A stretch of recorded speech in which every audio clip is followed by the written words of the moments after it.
Hello, Kirsten here at Hooked on Running. If you live in Sydney, you'll know we've had a pretty miserable week or two of weather, but the sun is back shining today, so I thought it might be a great idea to have a look at how much fitness you'd lose if you chose not to run in those extended periods of wet weather, just because it was raining. Also, we're going to have a look at how long it takes to get your fitness back if you opt for a no train in the rain policy. So the answer to those questions really is a little bit dependent on how fit you are before you have a bit of a break. So if you've only been training for a couple of months and you decide to have a week or so off, you're going to lose your fitness a lot more quickly than somebody who's been training for a couple of years. If you've been training for a couple of years, a week off from training, your loss of fitness is going to be pretty negligible.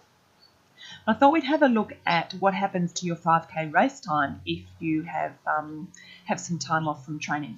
So if your 5K time is around about 30 minutes and you have a week off from training, you can expect your 5K time next time you run it to be about 30 minutes 20. And this is your race time we're talking about. If you have up to 2 weeks off, it's going to drop down to about 31, 37. And then up to a month, it's going to be about 34 and a half minutes to run 5Ks, and up to 2 months off, it's going to take you about 36 minutes to run 5Ks. Greater than 60 days, you're pretty much back to where you started. Probably it's going to take you about 38 minutes and 15 seconds to run 5Ks. So as you can see, it's much better not to have too much of a break because your fitness can drop off pretty dramatically. If your current 5K race time is about 25 minutes, you will probably add about 12 seconds onto your 5K race time if you have 8 days off completely from training.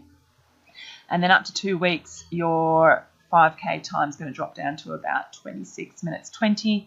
Up to a month, again, there's a fairly dramatic fitness loss there, dropping down to about 29 minutes 20. And then from 30 to 60 days, you're going to be about on a 30-minute 5K race time. And after 60 days, it's almost 7 minutes slower than if you had kept your training going. So with a 20-minute 5K, again, you do drop down a little bit after a week. You probably add about 10 seconds onto your 5K race time.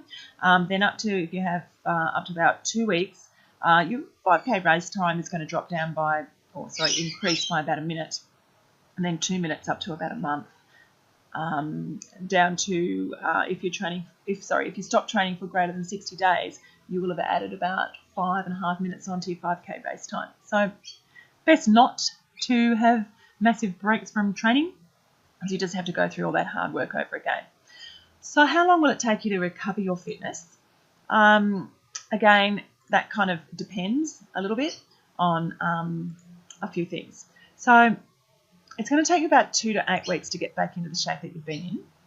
If you've been solidly training for 4 to 6 months before your break and you've had less than 2 weeks off, you'll be at your sort of pre-layoff fitness with levels within a couple of weeks.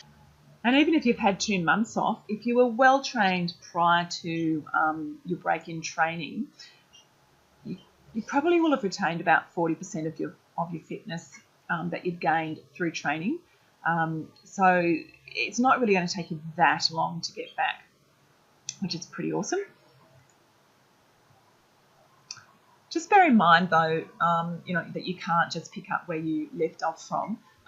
Probably if you just had a week off because of this recent rain, you're pretty much okay to start back where you were. Hopefully you would have at least had one run in that time. But, you do need to be pretty careful of just, if you've had a couple of months off from training, be aware that you're definitely not at the same fitness levels that you were at last time. But I'm sure none of this applies to you because you wouldn't have stopped training just because there was a little bit of rain around.